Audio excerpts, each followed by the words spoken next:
కొన్ని గంటల సమయంలో మా విఠలరాజపల్లి గ్రామానికి చెందిన కొంతమంది యువకులు తప్పతాగి ఆ దైవమైన అందరం కొలిసే నాగయ్య స్వామి విగ్రహాలని అవి ప్రతి నాగుల చవితికి కూడా గ్రామస్తులందరి చేత పెద్ద ఎత్తున పూజలు చేస్తూ ఉంటాయి. ఇక్కడ వాళ్ళందరికీ కూడా ఈ దేవాలయం అంటే ఒక సెంటిమెంట్. అలాంటి మా మనోభావాలను దెబ్బతీసే విధంగా అక్కడ విగ్రహాలను తీసి రోడ్డు మీద వేసి పగలగొట్టి అత్యంత నీచంగా అసలు దొగుర్పాటు గురి అయ్యేటట్టు ఆ విగ్రహాలను ప్రతిష్ఠించే ప్రదేశంలో వాళ్ళు మూత్ర విసర్జన చేయటం జరిగింది. ఇది చాలా నీచమైన కార్యక్రమం. అయితే వాళ్ళని అడ్డుకోకపోతే మీరేం చేస్తారు చేయండి అని చెప్పేసి కొంతమంది గ్రామస్తుల మీద వాళ్ళు ఎగబట్టడం కూడా జరిగింది.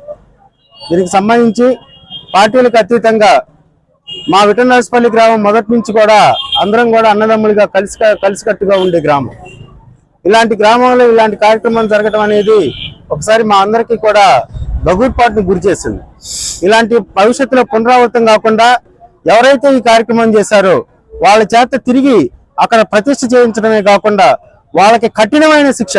ఇలాంటి కార్యక్రమం ఏ దేవుడైనా సరే, అది హైందవ దేవుడే కాదు, ఎవరి దేవుడికైనా సరే వాళ్ళ భావాలని దెబ్బతీసే విధంగా ఒకళ్ళు ప్రవర్తించడానికి భయపడే విధంగా వాళ్ళకి పనిష్మెంట్ ఉండాలని చెప్పేసి మేము పోలీస్ డిపార్ట్మెంట్ వారిని కోరుతా ఉన్నాం. అదేవిధంగా మా అందరం కూడా సంయమనంగా ఉన్నాం. మనం పోలీసు వారిపై కొంత నమ్మకాన్ని ఉంచున్నాం. వాళ్ళు వీలైనంత వరకు న్యాయం చేస్తారని మేము కోరుకుంటూ ఉన్నాం. రాత్రి మేము సెంటర్ నుంచి అక్కడ టీకోటి కాడ నుంచి ఇంటి ఊర్లోకి వెళ్ళడానికి ప్రయాణం వస్తుంటే పిచ్చికలపాలెం గ్రామస్తులు కుర్రోళ్ళు ఇద్దరు ఇట్లా నాగయ్య స్వామి బొమ్మ తీసుకొని రోడ్డు మీద పడేశారని చెప్పారు.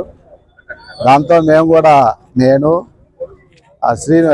శ్రీనివాసరావు పోతే యాదవ శంకరరావు ముగ్గురు వచ్చాము. వచ్చేసరికి మేము రోడ్డు ఇక్కడికి వచ్చేసరికి బొమ్మ మొత్తం రోడ్డు మీద పడేసి చిందరబందరంగా పడి లారీలన్నీ తొక్కి చండాలంగా అయినాయి. తర్వాత అవన్నీ మేమే అవి మొత్తం తీసి గుట్ట వేసాము. ఆ తర్వాత అబ్బాయి ఏం జరిగింది ఏందని వాళ్ళని అడగటం జరిగితే వీళ్ళు మాకేం తెలియదని చెప్తూ వ్రాయించారు. కానీ ఆ కుర్రాళ్ళు ఇద్దరు మటుకు పిచ్చికలపాలెం గ్రామస్తులు ఇద్దరు మటుకు కల్లారా మేము చూసాము. దాన్ని బొమ్మని ఎత్తి రోడ్డు మీద పడేయటము, దాన్ని చాలా తీవ్రంగా ఖండించాలన్నా పడదామన్నది ఇది అన్నారు. కానీ కొట్టడం ఎంతసేపు లేరా నాయన, అది కాదు మన వాళ్ళు దెబ్బతింటే అని చెప్పాము. తర్వాత వాళ్ళు బయట చేయడం తప్పు అది ఇదంటే ఏమో నాకు తెలియదు అది ఇదని ఉడాయించారు. కానీ కాదు అబ్బాయి మీరే చేశారని వాళ్ళు చెబుతున్నారు.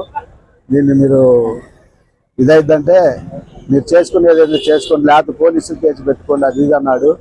అరే కొట్టడం కాసేపు పట్టదు, బ్లడ్ పడేటట్టు కొట్టగలము, కానీ మంచి చెడు ఆలోచించి ఆగాము దాన్ని అని చెప్పాము.